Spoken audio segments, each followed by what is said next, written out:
디도서 2장 1절부터 오늘 공부하겠습니다. 다 같이 읽으십시다. 오직 너는 바른 교훈에 합당한 것을 말하며. 교훈도 바른 교훈이 있고 삐뚤어진 교훈이 있습니다.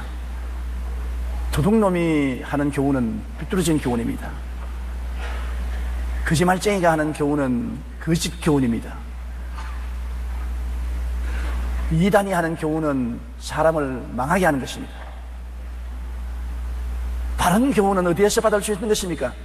우리 사람들은 어느 정도 다 세속에 물들고 마귀의 영향을 받아서 삐뚤어진 관점과 생각을 가지고 있습니다. 완전히 올바른 생각을 가지는 분은 예수님 이외에는 안 계십니다. 우리가 바른 교훈을 얻으려면 성경으로 찾아가야 되는 것입니다. 성경은 하나님이 성령으로 영감해서 주신 말씀이라 하나님은 진리인 것이요 하나님께는 비뚤어짐이 없습니다.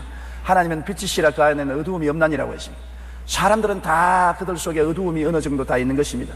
어느 사람 말도 온전하지 못합니다. 다 자기 자랑하지. 우리 대통령 후보 중에 한 분이 자기 자랑을 하다가 혼이 났는데, 그거 있을 수 있는 일인 것입니다. 자기가 도와서 해준 일도 자기가 한 것처럼 자랑을 하다가 요사이는 비디오가 있어가지고서 살같이 찍혀가지고서 큰 혼이 났는데, 사람들은 모두 다 자기 자랑을 하고 과장해서 말하고 삐뚤어지게 말할 때가 많습니다. 그러므로 사람의 말을 그대로 다 액면으로 받아들이면 안 됩니다. 실제 그렇잖아요. 여러분도 남편에게 거짓말 많이 하지요. 속으로는 거짓말이면서 겉으로는 얼굴에 철판 딱 깔고서 이야기하지 않습니까? 저도 우리 집 사람에게 거짓말 많이 합니다. 얼굴에 철판 깔고 찬방처럼 말하지요. 그러나 속으로는 내가 거짓말한다. 양심의 고통이 오지요. 그래도 빨간 거짓말은 아니니까, 하얀 거짓말이니까. 제가 옛날에 돈이 생기면 전부 월급은 우리 집 사람이고 다 가니까 내게 돌아오는 것이 없어. 한 푼씩 두 푼씩 탓을하니까 굉장히 괴로워요. 왜 그러냐면 돈 좀 달라고 하면 주면 좋겠는데 어디 쓰느냐, 무엇 때문에 쓰느냐, 얼마 쓰느냐 자꾸 물으니까 이거 하루 이틀이 아니고 괴로워 견딜 수가 없어요. 그래서 신방을 하던 데에서 성도들이 얼마 주면은 가지고 와서 전부 책갈피 속에 숨겨놓았어요. 참으로 집에 숨기려고 하니까 숨길 데가 없습니다. 침대 밑에 들어봐도 발견될 것 같고, 화장실에 가서 숨겨놔도 발견될 것 같고, 어디 숨길 데가 없어요. 그래서 내 서재 책갈피 속에 다 넣어놓고 필요할 때 쓰는데, 제가 미국에 부흥회를 하는데 연락이 왔어요. 집 이사를 하는데 내 서재를 다 옮긴데 특별히 관심을 가져야 될 것 있으면 말해달라 그랬어. 내가 활짝 뛰면서 내가 올 때까지 이사하지 말라고. 다 이제 들통나겠단 말입니다. 그러니까 아니야, 이사 꼭 해야 되고, 없을 때 이사해야지, 와서 이사하면 복잡하기 때문에 없을 때 이사해야 된다고 결국 고집을 부립니다. 그래서 그날 모텔에 들어서 하나님 책갈피에 있는 돈 안 떨어지게 해주시옵소서. 떨어지면 절단납니다. 절단납니다. 그런데 아닌 게 아니라 이사하는데 그냥 책갈피에서 돈이 떨어졌습니다. 눈이 휘둥그레졌지요. 나는 항상 돈 없다고 하는데 돈이 발각됐으니까 한국에 돌아오자마자 돈을 닦아주고, 이 돈 웬 돈이냐. 그럴 때는 바른 말 하는 것이 제일 좋습니다. 변명할 것 없어요. 내가 당신 몰래 돈 쓰려고 감춰오는 거다. 그 돈 다 왜 줘? 안 줘? 몰캉 다 뺏겼네요. 그러고 난 다음에는 자, 돈이 생기면 책갈피에도 숨길 수도 없고, 포켓도 덜쳐보니까 숨길 수도 없고. 여러분, 사람이 거짓말을 하고 나면은 참 그것을 변명하기가 곤란합니다. 거짓말 하나를 하면 그것을 변명하기 위해서 또 거짓말해야 되고, 또 그것을 변명해서 또 거짓말해야 돼서 기억력이 또래돼야지, 안 그러면 옛날과 다른 말을 하게 돼서 또 발각이 되거든요. 그런데 특별히 여자들은 기억력이 좋아요. 무슨 말하면 당신 전에 이렇게 말했는데 왜 이 말을 이렇게 하느냐고 말이죠. 얼루부리져도 안 돼요. 그러므로 거짓말은 안 하는 것이 제일 좋습니다.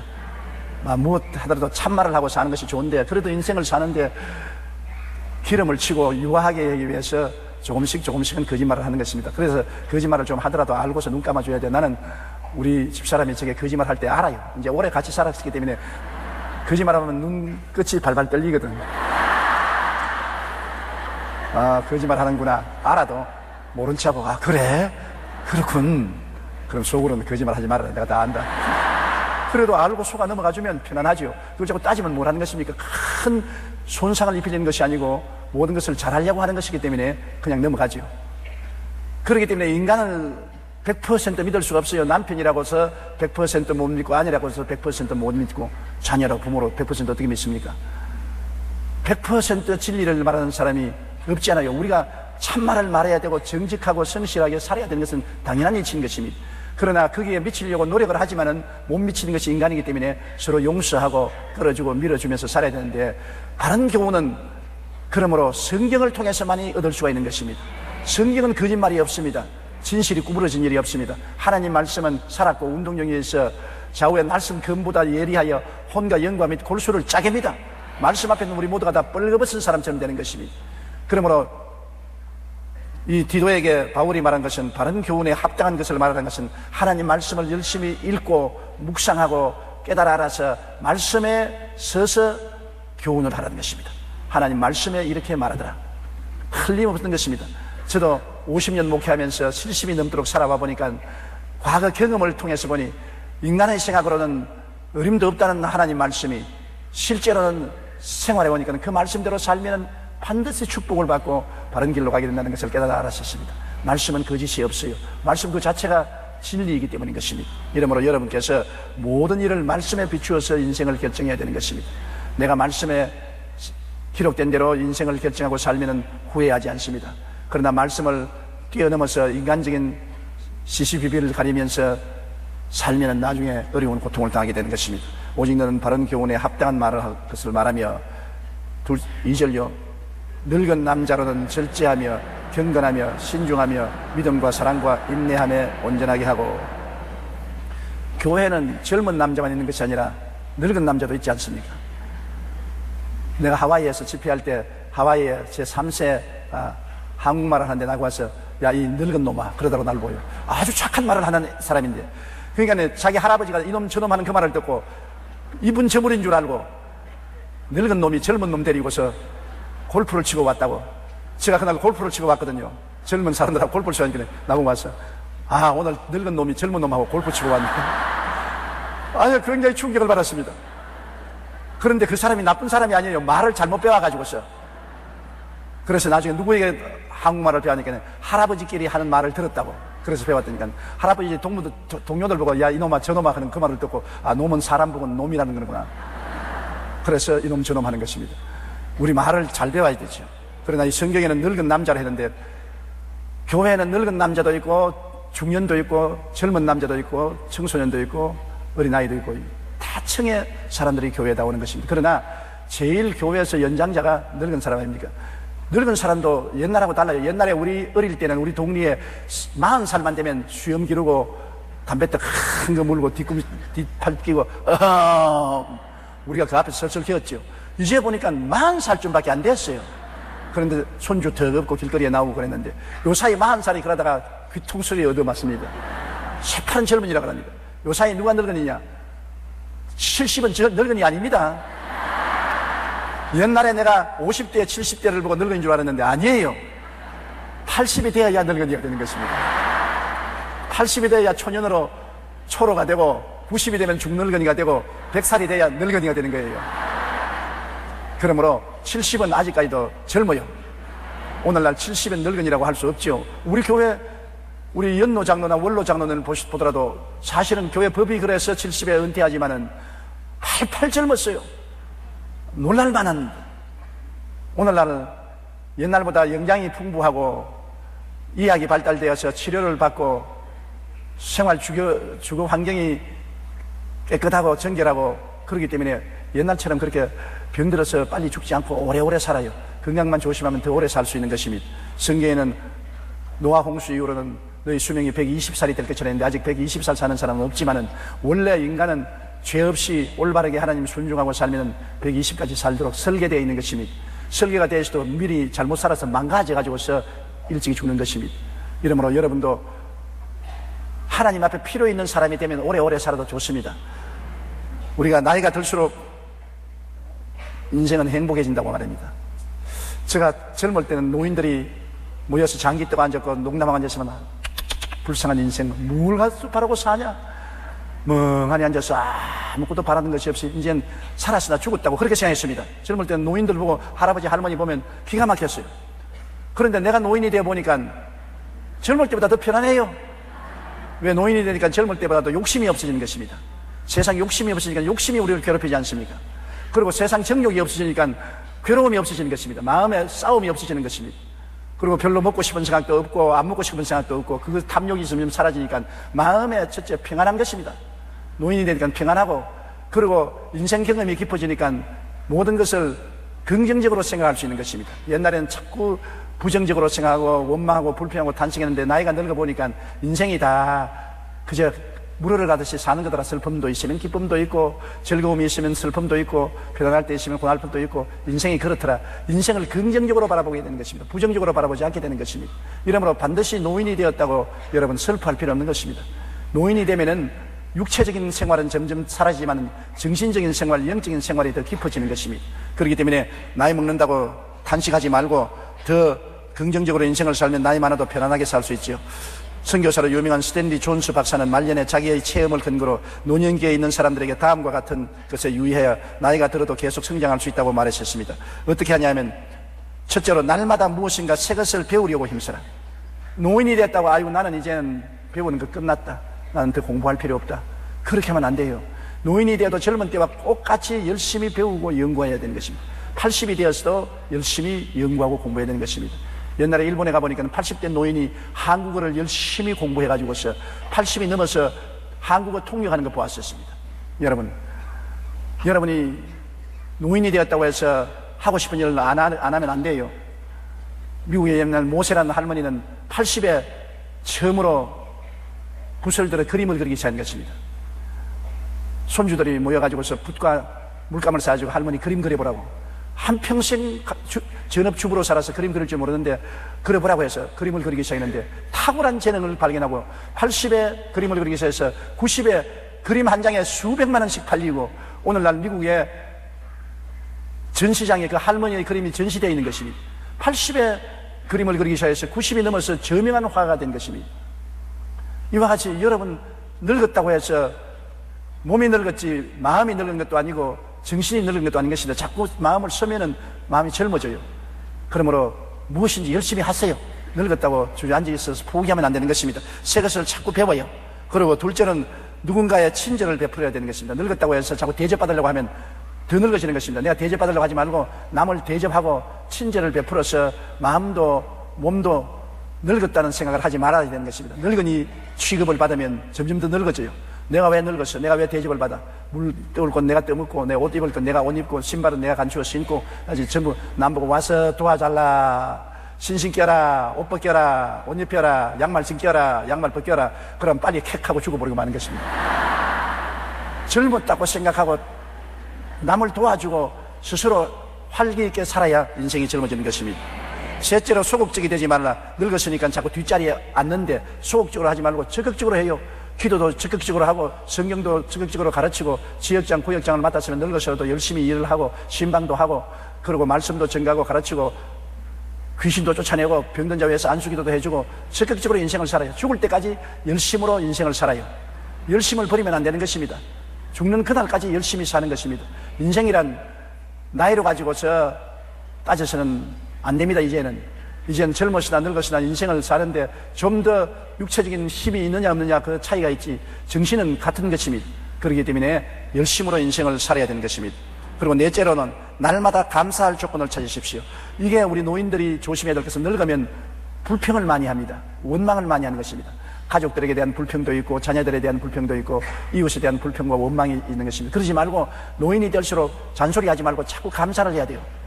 매일같이 주위에 감사할 일을 찾아서 그저 감사합니다. 그저 감사하고 긍정적이고 밝고 맑고 환하게 살아야 돼요. 노인이 자꾸 찡그리고 불평하고 원망하고 잔소리하면은 사람들에게 미움을 받고 안방으로 밀려나지 않습니까? 쾌활하고 명랑하고 상쾌하고 즐거우면 얼마나 좋습니까? 노인은 늙었다고 해서 바보가 되는 것 아닙니다. 늙을수록 인생 경험이 많기 때문에 지혜가 있는 것입니다. 나이가 먹을수록 인생 지혜가 있는 것입니다. 옛날 고려조 시대에 정성이 있었는데 그 어머니가 나이가 많으니까 그때는 나라 법으로 나이가 많으면 고려장을 해야 되는 것입니다. 걸머지고 산속 깊은 곳에 가서 그냥 며칠 먹을 음식과 양식을 주고는 내버리고 나옵니다. 그러면 그것을 그 먹고 굶어 죽든지 짐승에 물려 죽는 것입니다. 그런데 할 수 없이 나라 법이 그러니까 이 정성도 어머니를 지게 싣고서 깊은 산에 들어가서 어머니를 내려놓으니까 어머니가 아들과는 얘야 길을 잃지 말고 집에 돌아가기 위해서 내가 너에게 업혀 오면서 나무가지를 꺾어가지고서 하나하나 던져놓았다. 그 아들이 어머니를 업고 오는데 자꾸 어머니가 손을 내밀어서 나무가지를 꺾어서 던지고 나무가지를 꺾어서 던지니까 노망이 걸려서 그런 줄 알았는데 어머니 하는 말이 네가 돌아갈 때 길을 잃어버릴까 싶어가지고서 나무가지를 꺾어서 놨으니까 조심해서 나무가지를 보고서 길을 찾아가라. 그 말에 너무나 감동이 돼서 어머니를 버리고 올 수가 없습니다. 그래서 얘라 국법이 그러더라도 어머니를 숨겨놓고 모시야겠다고 도로 엎고서 집에 돌아와서 골방에 숨겨놓고 공양을 했습니다. 그런데 나라에 큰일이 생겼습니다. 당나라가 고려를 시험하려고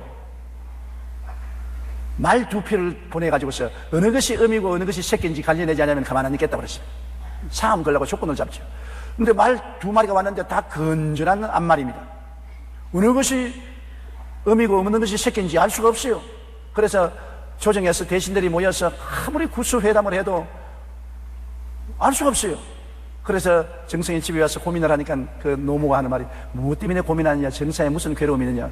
아닌 게 아니라 당나라에서 말 2피를 보냈는데 어느 것이 음이고 어느 것이 새끼인지 구별하라 하는데 우리 눈에는 똑같이 보이기 때문에 구별할 수 없으니까 할머니가 그 어머니 할 말이 그거 구별하기 쉽다. 말을 2마리 다 며칠 굶겨 놓고 난 다음에 똑같이 여물통에 데리고 오너라. 먼저 먹는 놈이 새끼다.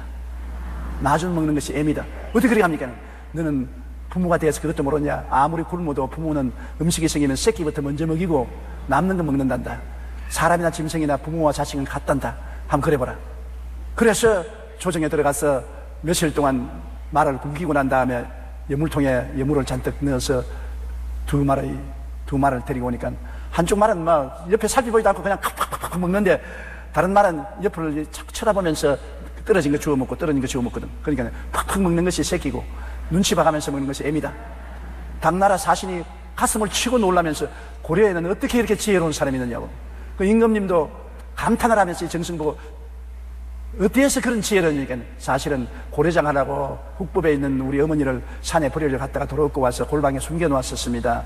이 어려운 문제를 어머니하고 의논하는 결과에 어머니가 가르쳐줘서 그렇습니다. 그러므로 고려장을 없애주시옵소서. 노인이라고 해서 버림받아서는 안 됩니다. 이런 지혜를 가지고 있습니다. 어머니가 아니었으면 우리 고려는 당나의 빌미를 잡아서 큰 낭패를 당할 뻔당했습니다. 그래서 그로 말미암아 고려장의 제도가 없어졌다는 이야기가 있는 것입니다. 나이 늙었다고 병신으로 생각하면 안 됩니다. 나이 늙으면 자연적으로 귀도 좀 어두워지고 눈도 좀 어두워지고 감각은 좀 어두워져도 지혜는 그대로 남아있는 것입니다. 백발의 지혜를 동반하기 때문에 여러분 언제나 지혜로운 인생을 살아갈 수가 있고 젊은이들을 도와줄 수 있는 것입니다. 그리고 다섯째로 육체적인 활동의 최악에 신경 쓰지 말고 영적 활동을 더 많이 하라는 것입니다. 육체적으로는 활동을 하면 이제 지치고 피곤하잖아요. 그러나 영적인 활동은 성경도 읽고 기도를 많이 할 수 있잖아요. 저도 이번에 해안에 가서 돌 닦아 보니까 1시간 반을 닦고 나니까 허리가 아파서 허리를 펼 수가 없어요. 밤에 와서 다리가 아파 혼났습니다. 왜냐하면 쪼그리고 앉아서 돌을 닦았더니만 다리에 경련이 생기고 허리가 아프고 애를 먹었어요. 젊었을 때는 그렇지 않았는데 육체적인 것은 그럴 수밖에 없지요. 그러나 정신적으로는 우리가 성경도 더 많이 읽을 수 있고 기도도 더 많이 읽을 수 있고 카운셀링도 더 많이 할 수 있으니 정신노동을 많이 할 수 있는 것입니다. 그리고 여섯째로 하늘에 쌓아두라. 성경 말씀처럼 하늘에 그대의 행동 남은 물질 그대가 생각하는 정신적 유산을 쌓도록 하라. 그 말은 이제 얼마 있으면 고향으로 돌아갈 것이니 고향의 저금을 많이 하라는 것입니다. 이 땅에 자꾸 뭘 모아 놓으려고 하지 말고 고향의 저금을 많이 하라는 것입니다. 전에 조선일보에 보니까 요사이 자식들이 부모가 재산이 있으면 전화도 자주 걸고 종종 찾아보는데 재산이 없으면 전화도 안 걸고 찾아보지도 않는다는 그랬습니다. 그 말 맞았어요. 요사이 부모가 재산이 있으면 자식들이 늘 들락날락해요. 나중에 그 재산을 얻어먹으려고. 그러나 재산이 없으면 아주 개밥에 도토리인 것입니다. 이런 이야기 내가 들어봤어요. 아들과 며느리가 아버지 어머니 방 밖에 있는데 큰 소리로 아버지가 그 어머니가 하는 말이 여보 그 안산 땅 어떻게 됐어? 그러니까 아버지가 그 땅값이 많이 올라갔지. 그 자식들 데리고 깜짝 놀랐거든. 아이고 우리가 생기고 안산 땅을 잔뜩 가지고 있구나. 아이 저럴 수가 있냐. 어찌한지 우리가 그 안산 땅을 우리가 상속을 받아야 되겠다고. 그 다음부터 다른 형제들이 부모를 못 섬기게 하고 그 부부가 열심으로 부모를 죽였습니다. 그러나는 아버지가 세상을 떴는데 아무런 유언의 땅 이야기를 안 하거든요. 그 어머니도 눈치를 봐도 땅 이야기를 안 해서 하루는 아들이 왔어. 어머니 왜 그래? 그 아버지가 말한 안산 땅이 얼마나 됩니까? 얼마 되는지 내가 어떻게 알아? 아니 어머니 분명히 아버지 어머니하고 안산 땅이 있다고 말하지 않습니까? 안산 땅은 안산 땅이지 무슨 땅이야?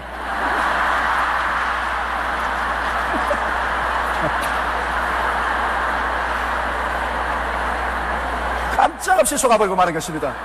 안산 땅은 안산 땅 아닙니까? 산 땅이 아니잖아요.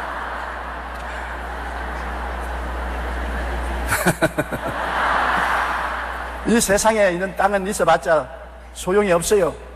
내 먹을 것, 입을 것, 있을 것이 있으면 하늘의 보화를 쌓아주는 것이 제일 현명한 일이죠. 자식들에게 물질을 상속해도 당연지사로 생각하고 그것 때문에 깊이 고맙다고 생각하지 않은 것입니다. 어느 며느리가 시어머니하고 쇼핑을 갔는데 시어머니가 꽤 잘 사는 집 시어머니인데 자꾸 좋은 가방도 사고 명품도 사니까 며느리가 이 마사를 찌푸리면서 전부 내 돈 쓴다고. 저것도 왜 내 돈 썼냐? 내 돈 쓰냐? 시어머니 돈, 자기 돈이라고 생각하고 있으니까. 시어머니가 죽으면 자기에게 유산이 올 줄 알고 저거 내 돈 쓴다고 불평을 하더라는 것입니다. 자식들에게 재산 물려줘도 그것으로 말미암아 오히려 더 노력 안 하고 살려고 애쓰고 고맙다고 생각 안 하니까 재산이 있으면 여러분 자신을 위해서 쓰고 그보다 먼저 하늘나라에 쌓아놓는 것이 제일 좋습니다. 천국에 올라가서 여러분의 계좌에 아무것도 없으면 얼마나 부끄럽습니까? 녹도 설지 않고 도둑도 들지 않은 곳에 여러분 계좌가 많이 모여 있으면 하나님이 얼마나 칭찬하시겠습니까? 주의 사업을 위해서 많이 힘쓰다가 천국 가는 여러분 되시기를 바랍니다. 그러므로 늙은 남자로는 절제하며, 절제라는 것은 모든 것에 형평성을 맞추라는 것입니다. 욕심을 버리는 것이 절제인 것입니다. 나이 늙으면, 전에 늙은 우리 선배 목사님을 만났는데 나보고 하는 말이, 늙으면 젊을 때보다 다른 게 뭔지 알아? 무엇인지 가지고 싶어. 쓸데없는 산도 가지고 싶다. 내 이름으로 자꾸 가지고 싶다. 의지할 것도 없으니까 무엇라도 좀 의지하고 싶어서 소유하고 싶은 탐욕이 생긴다. 그렇게 말합니다. 그런데 나는 아직 안 늙은 증거가 나는 가지고 싶은 생각이 하나도 없어요. 자꾸 주고 싶은 생각만 있지 가지고 싶은 생각이 없으니까 아직 안 늙은 줄 생각하는데, 여러분이 무엇이 자꾸 움켜쥐고 싶거든 늙은 줄 아십시오. 절제해서 적당하게, 밥도 적당하게 먹고 잠도 적당하게 자고 생활도 적당하게 하고 소유도 적당하게, 그렇게 해야 하나님 앞에 올바른 삶을 살 수 있다. 늙어서 자꾸 과욕을 하면 안 된다. 늙으면 늙은 대로 그 분수에 따라서 살아야지 욕심을 내면 안 되는 것입니다. 절제는 늙은이만 그런 것이 아닙니다. 젊은이들도 다 절제해야 되지만 늙은이가 더 젊은이보다 욕심이 많다고 합니다. 그러므로 적당하게 절제하면서 살라고 성경은 말하는 것입니다. 늙은 남자로는 절제하며 경건하며, 경건한 것은 거룩하게 사는 것을 말하는 것입니다. 늙어서 추태를 부리면 얼마나 더럽지 않습니까? 젊어서 추태를 부려도 별로 더럽지 않지만 늙어서 추태를 부리고 술 먹고 길거리에서 들어누워서 오줌 싸고 도박하고 다니고 욕설하고 다니면 얼마나 더럽습니까? 늙을수록 더 경건하게 하나님을 섬기고 하나님의 은혜를 받아서 살아야 된다는 것입니다. 신중하고, 무언 일에 가볍게 말하지 말고 신중하게 말을 하라. 우리 사람들은 말을 해놓고 나중에 후회할 때가 많습니다. 이 입술이 굉장히 중요한 것입니다. 여러분, 입이 왜 중요하냐? 입을 잘못 놀리면 마귀의 사슬에 걸립니다. 고기가 왜 낚시에 물립니까? 입 때문에 물리는 것입니다. 고기가 입만 없으면 낚시 안 물었으면 될 텐데 입을 놀리다가 그러면 낚시에 물려가지고 달랑 달려오는 것입니다. 사람들이 왜 어려운 고비에 처합니까? 말 잘못했다가 그것이 나중에 잡히는 것입니다. 언제고 잡히는 것이기 때문에. 더구나 여러분 선거할 때 보십시오. 선거하면 옛날 고려짝지 시대 말한 것까지 다 덜쳐내는 것입니다. 그러므로 말 조심을 해야 올무에 걸리지 않은 것입니다. 그리고 말은 여러분 우리 인생의 운명을 좌우하는 큰 힘이 있습니다. 무슨 힘이냐면, 바람이 아무리 불어도 큰 배가 이 조그마한 물속에 있는 키로 좌우로 움직입니다. 방향타가 있어가지고 그 큰 배가 왼쪽으로 가고 오른쪽으로 가는 것은 눈에 안 보이는 저 뒤쪽에 있는 이 방향타가 있어 이렇게 움직이면, 이렇게 움직이면 배가 그대로 가는 것입니다. 야고보서에 혀는 배의 키와 같다고 말하는 것입니다. 폭풍에 물려가는 배가 적은 키로 가지고서 방향타로 움직이는 것처럼 인생도 혀가 우리 가는 방향을 움직인다는 것입니다. 혀가 요거 자꾸 부정적인 말을 하면 부정적인 방향으로 인생이 가고, 혀가 긍정적으로 말하면 긍정적인 방향으로 인생이 가고, 혀가 못 산다 하면 온몸이 못 산 대로 가고, 혀가 잘 산다면 장산 대로 가고, 여러분의 혀가 인생의 방향을 잡는 것입니다. 성경이 그렇게 말했어요. 성경은 참말을 말하는 것입니다. 혀가 눈에 안 보이고 적지요. 보이기는 보이지. 혀를 빼면 보이기는 보이지만은, 그러나 팔다리처럼 눈에 안 보이고 적은 기관이지만은, 그러나 혀가 여러분의 운명을 좌우한다는 것입니다. 그렇기 때문에 말에 신중해야지요. 말은 씨가 된다는 말이 있지 않습니까? 씨를 심어놓으면 언제고 싹이 나서 열매를 맺잖아요. 여러분 입에서 나오는 말은 지금은 아무 효과가 없다고 생각하지만 언제고 그것이 열매를 맺게 되는 것입니다. 그렇기 때문에 신중하게 말을 해야지, 나온다고 해서 그대로 뱉어버리면 안 되잖아요. 오늘 신문 보니까 BBK 사건으로 문제를 일으켰던 김경준이가 전에 한 말을 또 전부 뒤엎어버리고 또 새 말을 합니다. 전에 한 말 미안하다고, 잘못했다고 새 말을 합니다. 그러면 어느 것을 믿습니까? 전에 뱉은 말하고 또 새로운 말을 하니까 이제 모든 것을 다 의심할 수밖에 없지 않아요. 이 입술을 놀리는 것은 참 중요합니다. 신중하게 말하고, 믿음과 사랑과 인내함에 온전하게 하고, 믿음도 신실한 믿음은 행함이 있는 믿음인 것입니다. 그저 믿는다고 고함을 쳐도 믿음은 증명되어야 되는 것입니다. 믿음과 사랑은 증명되어야 돼요. 우리가 믿음이 행함이 없으면 죽은 믿음인 것입니다. 사랑도 증명되지 않은 사랑은 거짓 사랑인 것입니다. 내가 당신을 사랑합니다. 정말 죽도록 사랑합니다. 해와 달과 별처럼 사랑합니다. 그 말 누가 못해? 다 할 수 있어요. 그림 한 통이라도 사오고자 한다면 그런 말을 해야 돼요. 사람이란 그냥 믿습니다 한다고 믿을 수 없어요. 믿음의 증거를 내는데, 우리가 제일 믿음의 증거는 하나님 앞에 물질에 있는 것입니다. 내가 물질을 하나님께 아끼지 않고 드릴 수 있으면 믿음이 있는 사람인 것입니다. 물질을 아껴서 하나님께 드리지 않으면서 하나님 믿는다고 하면 그것은 포장된 거짓인 것입니다. 사랑도 한 가지죠. 사랑도 하나님이 세상을 이처럼 사랑하사 뭐 했습니까? 주셨지요. 사랑은 주는 것입니다. 아무것도 안 주고서 사랑한다는 것은 그건 거짓말인 것입니다. 이렇기 때문에 노인이 될수록 더 신중하게, 믿는다면 행함이 있는 믿음을 가지고, 사랑한다면 행함이 있는 사랑을 가져야 되는 것입니다. 우리가 애국에 애족한다고 하면서 나라를 사랑하면은 반드시 나라가 큰 어려움에 처했을 때 우리가 가서 몸들이고 시간 들이고 물질 들여서 봉사하고 헌신하는 것도 나라를 사랑한다는 증거가 되는 것입니다. 이러므로 신중하며 믿음과 사랑과 인내하며 온전하게 하라. 믿음도 오래 참아야 되는 것입니다. 믿는다고 해서 즉시 그 자리에서 모든 것이 이루어지지 않습니다. 아브라함은 아들을 줄 것을 믿고 25년을 기다려야 되는 것입니다. 야곱은 기나긴 13년 동안 고통을 당했습니다. 그리고 국무총리가 되었습니다. 모세는 광야에서 40년 동안 기다렸습니다. 믿음은 기다리는 거예요. 믿는다고 해서 즉시 이루어지는 것 아닙니다. 인내의 시험을 통하는 것입니다. 그러므로 사랑도 인내가 따라야 되는 것입니다. 어머니가 자식을 사랑할 때 얼마나 인내합니까? 진자리 마른 자리 갈아 놓으며 손발이 닿도록 수고하고 인내하지요. 당장 안 자란다고 훌 때리면 죽지 않아요. 양자로 입양한 어린아기를 울고 똥 싸고 오줌 산다고 양어머니가 때려서 죽인 것이 미국에 사건이 생겨서 검찰에 양어머니가 잡혔지 않습니까? 그게 친어머니 양어머니 다르지 않아요. 친어머니 같으면 똥 싸고 오줌 산다고 때리겠어요? 똥 오줌 다 받아내고 씻어주지요. 양어머니니까 솟아나는 사랑이었기 때문에 참지 못하고 똥 오줌 싸고 운다고 때려서 죽여버린다. 그런 일이 있는 것입니다. 사랑도 인내가 사랑을 온전케 하는 것입니다. 늙은 남자로는 절제하며 경건하며 신중하며 믿음과 사랑과 인내하며 온전하게 하고, 그다음 셋째요, 늙은 여자로는 이와 같이 행실이 거룩하며 모함하지 말며 많은 수로의 종이 되지 아니하며 선한 것을 가르치는 자들이 되고. 오늘 여기 보니까 반수 이상은 늙은 여자야. 우리 교회 성도들은 40대 이후 성도가 많아요. 왜냐하면 제가 늙었으니까. 저와 같이 신앙을 하고 온 사람들은 벌써 세월이 오래되어서 늙은 분들이 많은데, 교회가 안정된 것은 나이가 먹은 사람들이 많으면 교회가 안정됩니다. 왜? 나이 먹은 사람들은 바람 부는 대로 물결 치는 대로 흔들리지 않아요. 일편단심. 일편단심 무슨 꽃이라고요? 민들레. 나이가 먹은 사람은 교회 나와도 한 교회 일편단심 민들레야. 변하지 않아. 젊은 사람은 바람 부는 대로 물결 치는 대로 자꾸 변화되니까 교세가 움직이지만, 우리 교회는 교세가 안 움직이는 것은 민들레 꽃이 많기 때문에 그래요. 그리고 나이가 많은 늙은 분들이 계신 곳에는 교회가 봉사활동을 많이 할 수 있어요. 왜? 돈은 젊은이가 있는 것이 아니라 나이 먹은 사람이 돈이 있어요. 안정된 가정생활을 하고 있는 사람들이 다 나이 먹은 사람이기 때문에 하나님께 11조와 헌금을 많이 드리므로 선한 사업을 많이 할 수 있어 좋은 것입니다. 그리고 또 나이 먹은 사람이 좋은 것은 젊은 자녀들을 많이 전도해서 끌고 나오는 게, 젊은 사람은 부모들을 데리고 나오는 게 별로 없지만은 나이 먹은 사람은 젊은 아들, 딸, 며느리, 손자, 손녀들을 교회로 많이 데려가는 게 교회 부흥이 잘 되는 것입니다. 그러므로 나이 많은 분들이 교회에 있는 것이 절대로 교회 지장이 되는 것은 아닙니다. 나는 자랑스럽게 생각하는 것입니다.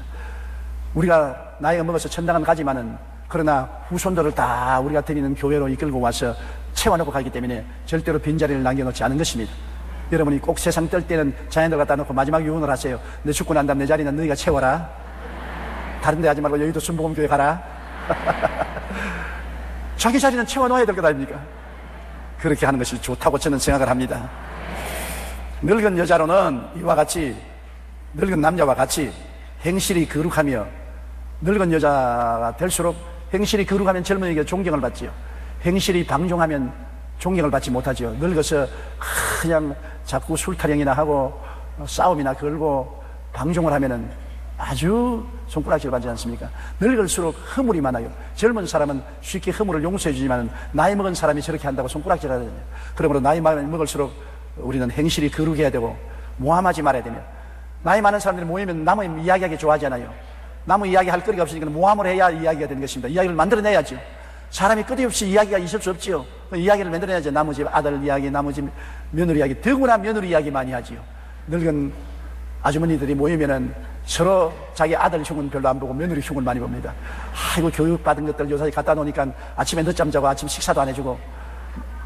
어떤 부부가 상당히 잘 사는 부부인데 미국에서 공부하던 여자를 구해서 결혼을 하고 가정을 사는데, 그거 가가지고서 집도 사주고 자동차도 사주고 아들 며느리는 신바람이 났지요. 그런데 그 노인 부부가 아침마다 굶어요. 노인이 되면 일찍 깨지 않아요. 저도 아침 4시 내지 5시면 아무리 잘라도 안 자져요. 눈이 반짝반짝해 있거든요.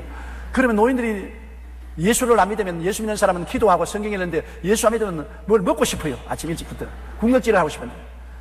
그런데 아무리 봐도 아버지 어머니 방에다가 과자 부스러기 하나 안 갖다 놓아요. 젊은 애들이 모르잖아요.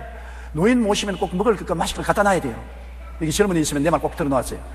꼭 방에 먹을 것이 떨어지면 안 돼요. 노인이 되면 군것질을 많이 합니다. 한꺼번에 밥을 많이 못 먹기 때문에 과자나 눈깔사탕이나 빵이나 마실 거 꼭 노인들 방에는 갖다 놔야 돼요. 그런데 미국에 가 있으니까 아이 부부가 노인에게 이런 먹을 것을 안 주고, 그 다음에는 아침이 배가 고파 못 견디겠는데 아침을 안 해주거든요. 늦잠을 주고 해줘야 말을 하지. 그러고 난 다음 아침에 늦게 일어나서 저희들끼리 빵 구워가지고서 몇 조각 먹고서 노인에게도 빵 몇 조각 주니까 배가 고파 견딜 수가 없는데, 부부간에 아들, 딸, 며느리가 다 출근하고 오래 난 다음 자동차 운전을 할 줄 아나, 어디 쇼핑을 할 줄 아나. 미국에 있는 동안 철철 굶었어요.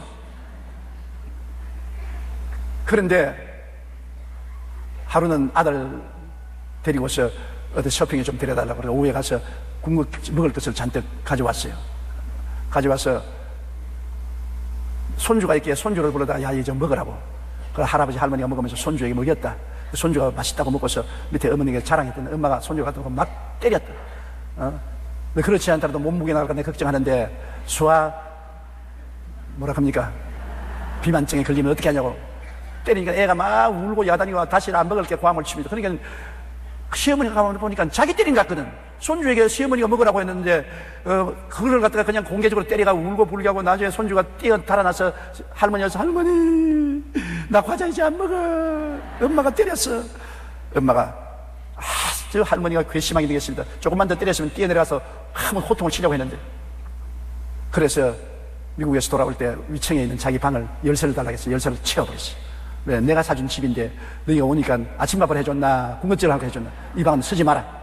문 채워버리고 왔다고. 그런 이야기를 내가 들었는데요. 그런 이야기를 이제 노인들이 되면 모이면 전부 삼류배자 다 하는 것입니다.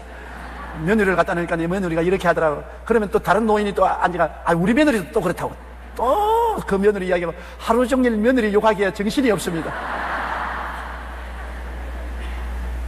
결국 그 말이 돌고 돌아서 또 며느리 귀에 들어오면 며느리는 또 모이면 시어머니 욕하기에 정신이 없습니다. 왜 빨리 제가 안 죽어서 큰일이다 말이지.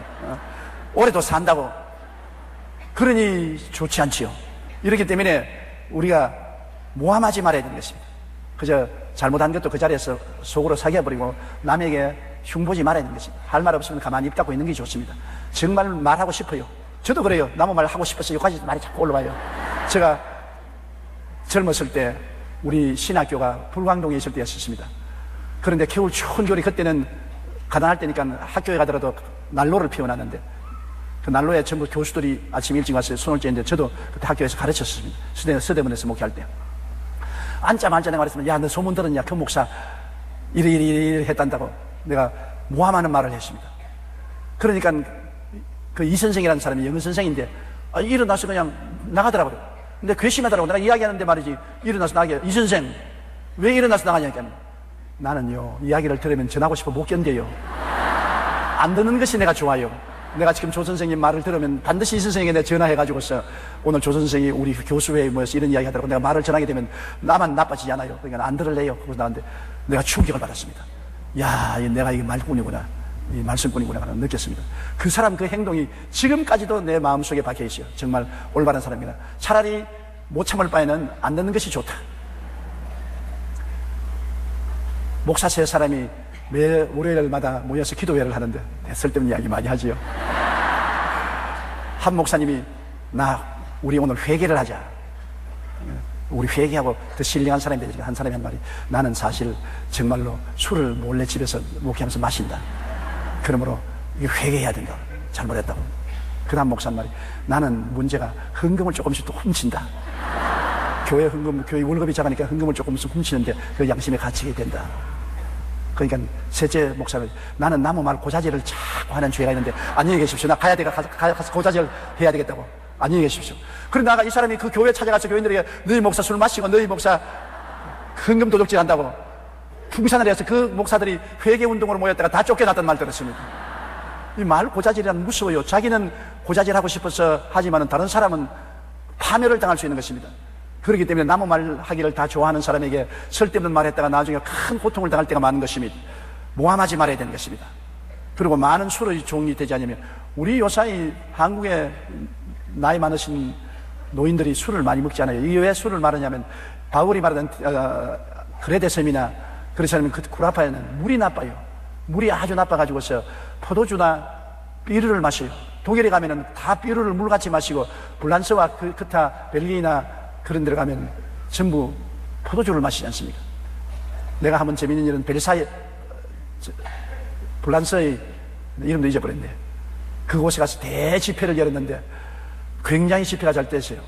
그래서 이제 마지막 날에 그 해변가에 큰 잔치를 베풀고 불란스 목사와 장로들이 다 모였는데 나는 천국 가신 우리 정장로님이라고 했어요. 나 늘 따라다니던 장로님인데 그 장로님과 함께 그 잔치에 참여했는데 전부 한 사람 앞에 포도주 한 병씩을 내주면서 물은 안 줘요. 밥을 먹으면서 목이 메어서 견딜 수가 없는데 그 물을 달라니까 굉장히 얼굴을 찡그리면서 여기는 미국이 아닙니다.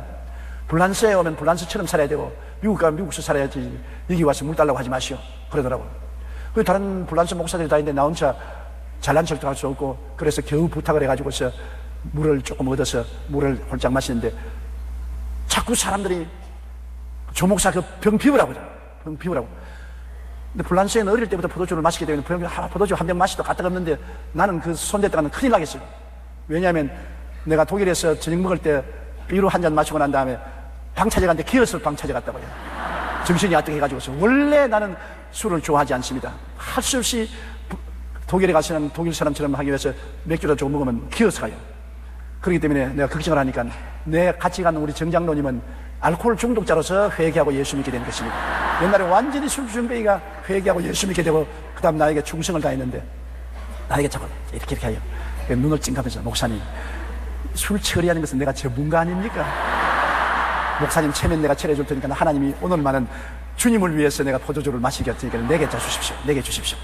그래 자기가 한 병을 다 마시고 나면 빨리 내 거하고 바꿔 나가지고 내게 빈병 갖다 놓고 내 건 또 자기가 마시고 그래가지고 나중에 다 회의를 마치고 호텔로 돌아오는데 그래도 까딱없더라고요. 그래서 하는 말이 내가 알코올을 떠났는데 오늘 주님의 은혜로 하나님 영광을 위해서 포도주를 잘 마셨습니다.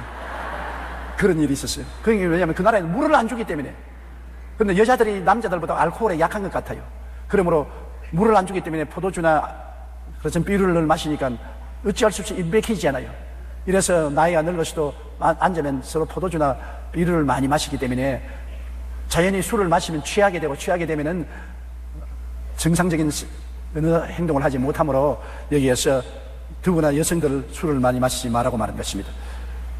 우리 통계에도 보면은 오늘날 우리 한국에도 여성 알코올 중독자들이 많이 생긴다고 했는데요, 오늘 한국의 알코올 중독자의 20%가 여성이라고 말하는 것입니다. 한국보건사회연구원에 따르면 성인 여성 중 알코올 중독자 환자는 1998년에 3.1%에서 2001년에 10.5%로 3년 사이에 3배가 증가했습니다. 2005년에는 11.1%로 증가했습니다. 전문가들은 500여만 명의 알코올 중독 환자 중에 20%인 100만 명 정도가 여성이라고 말했습니다. 왜 그러냐면 우리 한국 여성들은 우울증에 많이 빠져요. 가정이나 생활 환경 속에서 마음에 스트레스를 받고 우울증에 많이 빠지는데, 그 우울증을 치료하기 위해서, 또 여성이 사회 진출이 활발해지면서 긴장이 많고 해서 그 긴장을 풀기 위해서 알코올을 많이 마시게 해서 알코올 중독자가 많아진다고 하는 것입니다. 그래서 우리 한국에도 여성들이 알코올 중독이 안 되도록 많이 조심해야 되는 것입니다. 우울증이나 스트레스를 기도하고 찬송하고 하나님께 맡김으로 고쳐야지, 일시적으로 알코올로 와서 고치려고 하면 순간적으로는 마음의 스트레스가 풀린 것 같지만 더 큰 스트레스에 걸리게 되는 것입니다. 더 큰 고통에 걸리게 되는 것입니다. 하나님의 은혜로 고쳐야지 세상에 술로서 고치면 안 되는 것입니다. 그러므로 술의 종이 되지 아니하며 선한 것을 가르치는 자들이 되고, 선한 것이 뭡니까? 예수님과 하나님이 선한 분인 것입니다. 물론 세상에서 착하고 선한 사람들도 있지만 가장 선한 것은 하나님과 예수님인 것입니다. 어떤 사람이 예수님께 나와서 선한 선생이 어찌하여 영생을 얻을 수 있느냐, 예수께서 네가 왜 나를 선하다고 하느냐, 선한 분은 한 분밖에 없으니 하늘에 계신 하나님이라고 말했습니다. 하나님과 그 아들 예수님과 성령 삼위일체 하나님만이 선한 것이니 복음을 가르치는 여자들이 되라는 것입니다. 4절요, 그들로 젊은 여자들을 교훈하되 그 남편과 자녀를 사랑하며. 이제 늙은 여인들은 젊은 여자들을 교훈하되 남편과 자녀를 사랑하라는 것입니다. 이건 뭐 다 마땅히 알 것 아닙니까? 가정이 이루어지려면 남편과 자녀를 사랑하지 않고 가정이 이루어지지 않는데, 요 사이는 가정이 많이 파괴되지 않습니까? 우리 어릴 때는 이혼이라는 것이 상상할 수 없었습니다. 이혼이라는 말도 안 들어본 것 같아요. 결혼하면 어레이 사는 줄 알았습니다. 우리 동네에 보면 남편이 아주 술망태기가 되고 집안 살림을 하나도 안 돌봐도 부인은 그 남편을 모시고 일생을 사는 것을 많이 보았었습니다. 그리고 어떤 남자는 아주 고약해서 부인을 아주 맹태 패듯이 핍니다.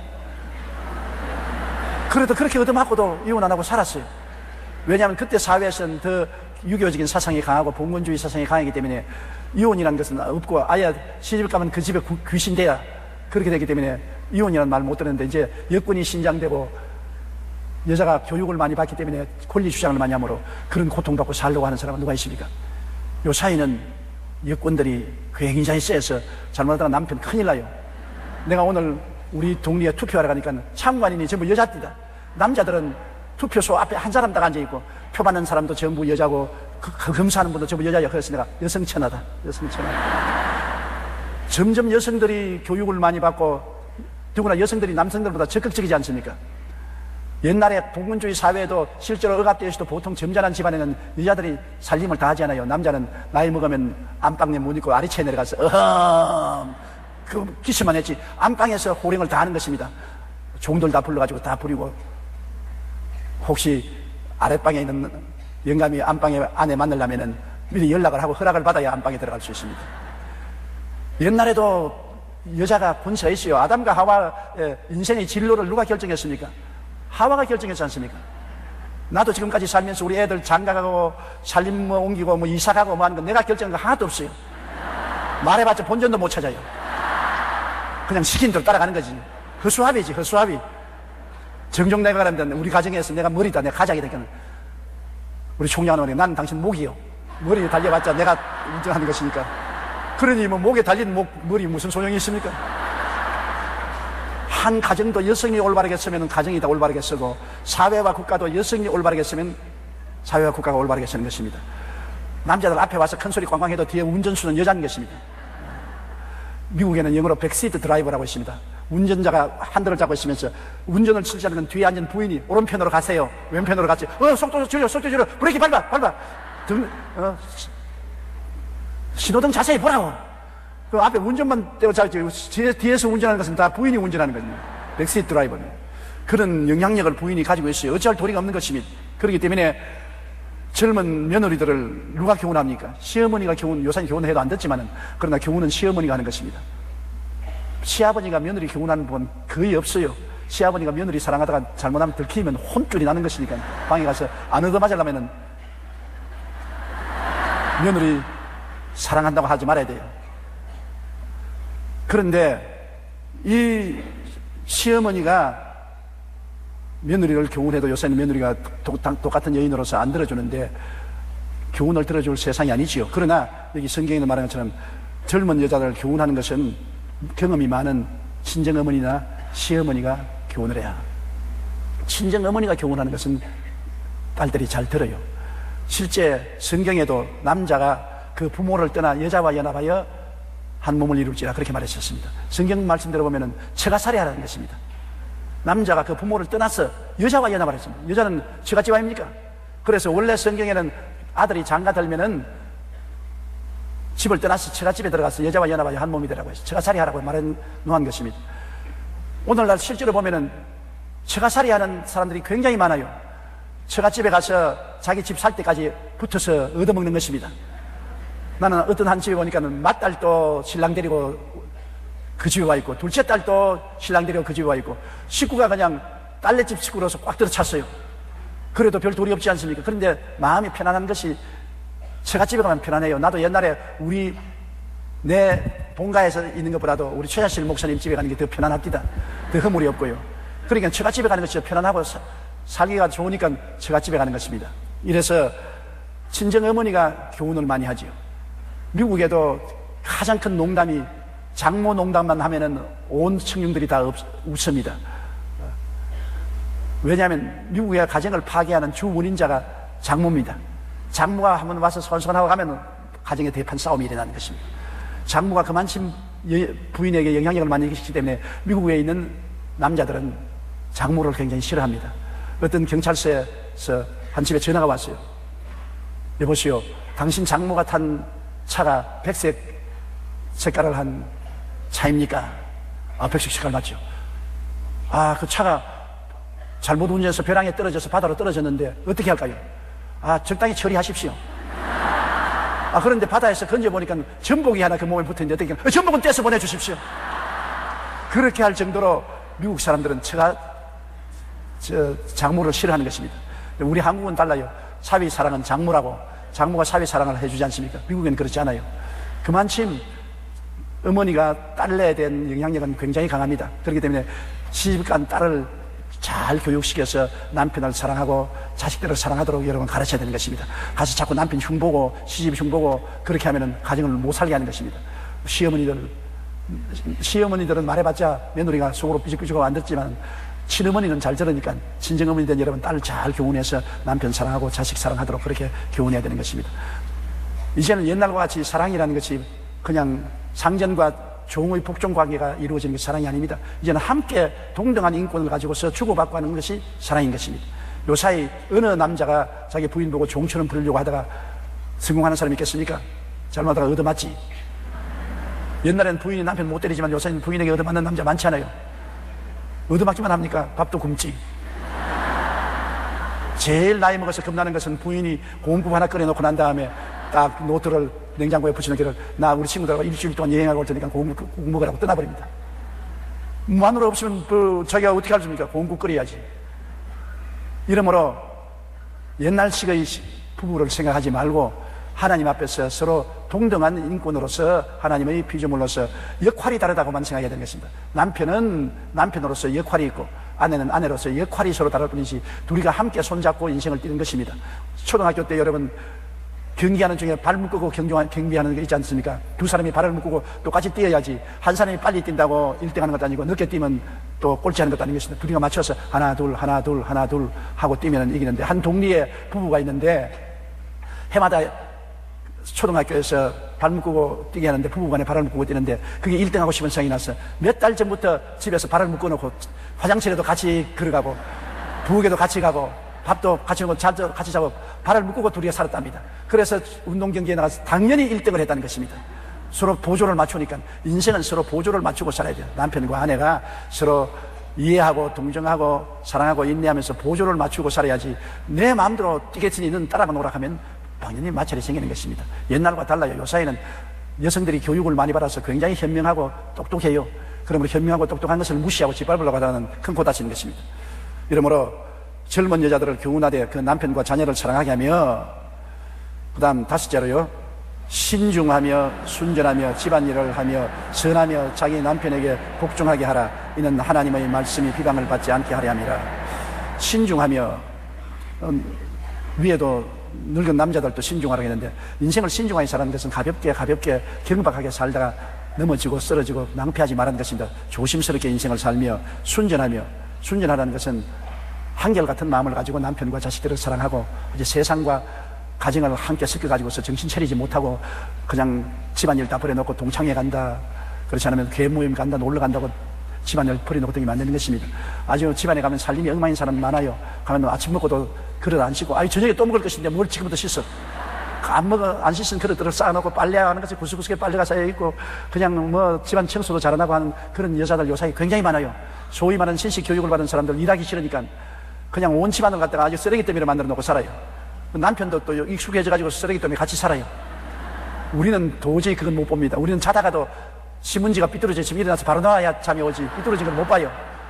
사람 성격 따라 다르겠지만은, 그러므로 순전한 마음은 진실하고 올바르게 살고 세상과 혼탁하게 살지 말라는 것입니다. 순전하며 집안일을 하며, 내 말하는 그대로 아닙니까? 집안일을 잘하라고. 설거지도 좀 하고 집안 소재도 좀 하고 집이 깨끗하게 해서 살만한 곳을 만들어야죠. 선하며, 이거는 정말 여성들이 훈련해야 되는 것입니다. 악한 여자는 무섭습니다. 독한 여자, 악하고 독한 여자 만나면 인생 절망인 것을 알아야 돼요. 왜냐하면 여성들은 말 잘하지 않아요. 나는 한 번도 여성하고 말다툼해서 이겨본 적이 없습니다. 얼마나 말을 잘하는지 미리 싸움하기 전에 내가 연습을 많이 했어요. 내가 논리를 해서 내가 서론은 이렇게 말하고 이론은 이렇게 말하고 결론은 이렇게 말하면 내가 이긴다고 했는데, 말마다 책이 잡혀가지고서 지고 말해요. 그러니까 선한 여자를 만나면 이해를 하고 부드럽게 대해주면 괜찮은데, 악하고 독한 여자 만나면 이해도 안 하고 동정도 안 하고 싸납게 핥히고 달라들면 살 수가 없어요. 성경에는 그런 말 많이 했습니다. 싸움 잘하기 원하는 여자하고 큰 집에서 소고기 먹고 사는 것보다도 홀로 산속에서 초가집 짓고 사람을 먹고 사는 게 좋다고 말합니다. 그러므로 남자들보다 여자들 무섭습니다. 선한 여자는 보배 덩어리입니다. 황금입니다. 그렇기 때문에 결혼할 때 인물만 보고 결혼했다가는 큰일 납니다. 인물 뒤에 독사가 들어있는 사람 많아요. 사람의 성품을 봐야 되는 것입니다. 성품이 선하고 착한 사람은 모든 일에 선하고 착해요. 그러나 성품이 독한 사람은 아무리 인물이 아름답고 몸매가 좋아도 나중에는 그것이 나타나서 불행하게 만들고 말합니다. 젊은이들은 자꾸 인물을 중심으로 보는데, 인물은 늙으면 다 쭈그러지면 50대쯤 되면 똑같아요. 50대 때도 알아보세요. 다 둥글둥글둥둥 하지. 그게 특별한 인물이 어디 있습니까? 잠시 있다가 사라지는 안개와 같은 것입니다. 마음은 영원히 계속해요. 선하고 착한 마음은 얼마나 아름다운지 몰라요. 그러므로 이것도 성격이 태어나면서 선해야 되겠지만 후천적으로도 노력을 해야 되는 것입니다. 자기 남편에게 복종하며, 이게 복종하라는 것은 하나님 말씀을 쫓아서 남편을 잘 섬기라는 것입니다. 복종하라고 해서 종처럼 복종하라는 말은 아닌 것입니다. 나는 미국의 어느 남자가 정신병이 걸렸어요. 수술을 하고 난 낫지 않고 정신병이 걸려서 집에 왔는데 부인을 보고 강요를 하는 것입니다. 나가서 몸을 팔아서 돈을 벌어오라고 강요를 하는 것입니다. 그러면서 부인이 안 하겠다고 하니까 성경 말씀에 아내들아 남편에게 복종하기를 죽게 하다라 했다. 그러므로 몸 팔아라. 남편이 막 칼을 들어대고 하니까 할 수 없이 남편 지켜보는 가운데서 창녀촌 앞에 가서 사람을 유인하는데, 마침 처음 유인한 것이 경찰관을 유인을 했어요. 그 자리에서 직접 체포가 되었습니다. 그래서 신문을 해본 결과에 남편이 정신병에 걸려서 강요를 하기 때문에 할 수 없이 나당사 알고 무죄 백방이 되었는데, 남편도 정신병원에 입원하게 되고. 여러분, 남편에게 복종하라고 하는 데서 몸 팔라고 하는데도 그것도 복종하라고, 도둑질하라고 하는데도 복종을 하면 안 되잖아요. 주님께 복종하듯이 남편에게 복종하라. 하나님의 도를 따라서 남편의 말에 복종하라지, 하나님을 저버리고 복종하는 것은 아닙니다. 오늘 교회 가지 마라. 예, 복종하지요. 11조 내지 마라. 예, 복종하지요. 오늘 세속적인 파티에 참석하러 가자. 예, 복종하죠. 그러면 그거는 복종이 아니라 반역인 것입니다.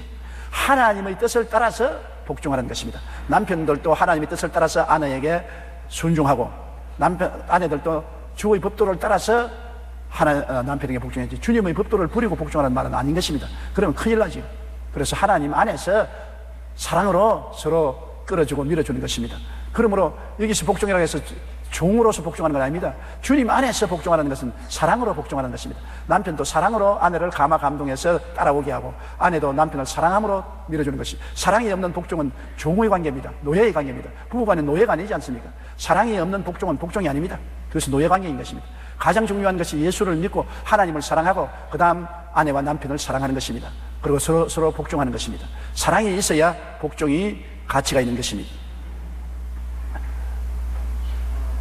이는 하나님의 말씀이 비방을 받지 않게 하려면, 여기 보십시오, 우리의 사는 모든 것이 하나님 말씀의 영광이 되도록 사는 것입니다. 우리 예수 믿는 사람들이 왜 서해 안에 가서 봉사를 해야 되는 것입니까? 이 어려울 때 교회와 성도들이 먼저 나가서 헌신하고 봉사하면 안 믿는 사람들에게 하나님의 영광이 되기 때문에 그렇습니다. 아, 예수 믿는 사람 다르다. 예수 믿는 사람들이 헌신하고 봉사하니까 참 좋은 일이다. 하나님의 영광을 위해서 하는 것입니다. 먹든지 마시든지 자든지 깨든지 무슨 일을 하든지 우리는 하나님의 영광을 위해서 살아야 되는 것입니다. 우리 자신을 위해서 살아서는 안 되는 것입니다. 우리가 하나님을 위해서 마음을 비워버리면 하나님이 우리에게 행복과 기쁨으로 채워주는 것입니다. 내 자신을 위해서 육신의 정욕과 안목의 정욕과 이생의 장을 따라서 나를 채우고 욕심을 부리면 절대로 행복하지 않습니다. 여러분, 부자가 행복하느냐, 명예로운 자가 행복하지 않습니다. 마릴린 몬로가 말하겠습니까? 나는 한없는 사랑을 원했지만 나를 한없이 사랑해주는 사람이 없어서 죽는다고. 그가 자살할 때 그렇게 말했습니다. 온 세상의 남자들을 뇌살시키고 메스코움에 곽강을 받은 그가 행복했느냐? 얼마나 불행했기에 자살했습니까? 해밍웨이 같은 사람은 노벨 문학상을 타고 돈도 많고 지위와 명예가 있는 집으로 큐바에 별장을 궁궐같이 지어놓고서 장가를 이혼을 2번이나 하고, 그래도 너무 불행해가지고서 사냥총으로 머리에 대고 방아쇠를 당겨서 자살했었습니다. 성경에 보면 세계적인 유명한 무용가 이사도라 둔가는 모든 임금이나 왕족들이나 대통령 앞에서 춤을 추고 만중의 박수 갈채를 받았으면 그 인생 수기에 보면은 그가 무대에서 돌아와서 집에 와서는 침대에 엎드려서 한없이 울었다는 것입니다. 너무나 인생이 고독하고 외로워서 울었다. 왜? 인생이 자기의 지위나 명예나 권세나 영광을 위해서 산 사람은 그 마음속에 굉장한 고통이 다가오는 것입니다. 사람은 하나님의 생명을 받아야 살게 되어 있는 것입니다. 옹달샘에서 떨어진 개천은 썩지 않습니까? 자기 중심으로 사는 사람은 언제나 부패가 속에 있기 때문에 고통과 괴로움이 떠나지 않는 것입니다. 누가 행복하느냐? 여러분, 테레사 수녀 같은 사람은 일평생 50년을 가난하고 버림받은 칼가타의 빈민촌에서 봉사하고 살았지만은 지극히 평안하고 행복하고 영광스러운 삶을 사는 것입니다. 왜? 남을 위해서 내가 섬기며 나를 비워버리면 그 비운 만큼 하나님이 채워주시는 것입니다. 하나님의 생명이 우리에게 채워주므로 마음의 삶의 의미와 가치를 깨닫고 행복하고 평안하고 기뻐지는 것입니다. 사실 남을 위해서 봉사하면 고통스러운 것 같지만은 고통과 함께 굉장한 행복이 다가오는 것입니다. 행복이 다가와요. 저희 목회를 해보면 말이에요. 제가 하나님 말씀을 전가하지 않고 편안히 있으면 육신은 편안하지만 마음에 행복하지 않아요. 하나님 말씀을 전가하려면 준비도 하고 기도도 해야 되고 또 성도들 앞에 서면 긴장도 해야 되고, 그렇지만은 성도들에게 좋은 꼴을 먹기 위해서 열심히 노력해서 애쓰고 나중에 설교하고 마치면 굉장히 행복해요. 마음에 짜릿한 평안과 기쁨이 다가와요. 그러므로 봉사 뒤에는 반드시 기쁨이 다가오는 것입니다. 봉사가 없는 내 중심의 인생은 포만해지고 비만해지고 고통스럽고 괴로워지는 것입니다. 이렇기 때문에 여러분, 적은 일이나 큰 일이나 봉사를 하십시오. 어머니가 아버지보다 행복한 이유는 어머니는 자식을 위해서 봉사하기 때문인 것입니다. 모든 희생과 봉사를 하기 때문에 어머니는 더 깊은 사랑을 체험할 수 있고 은혜를 체험할 수 있는 것입니다. 오늘 여성들이 남자들보다 교회에 많이 나오는 이유는 하나님의 사랑을 남자보다 더 깊이 느끼는 것입니다. 남자는 자꾸 대우받기를 원하고 자기 중심으로 살기 때문에 하나님의 사랑과 은혜를 느낄 수 있는 마음의 바탕이 안 되어 있기 때문에 구원을 못 받지만은, 여성들은 자식들과 남편을 위해서 헌신 봉사하는 희생의 마음이 많이 있기 때문에 그 빈 마음에 하나님의 은혜로 채워주시는 것입니다. 봉사하십시오. 기회가 있으나 없으나 나를 희생하고 봉사하는 십자가를 걸머지면 질수록 생명의 부활의 역사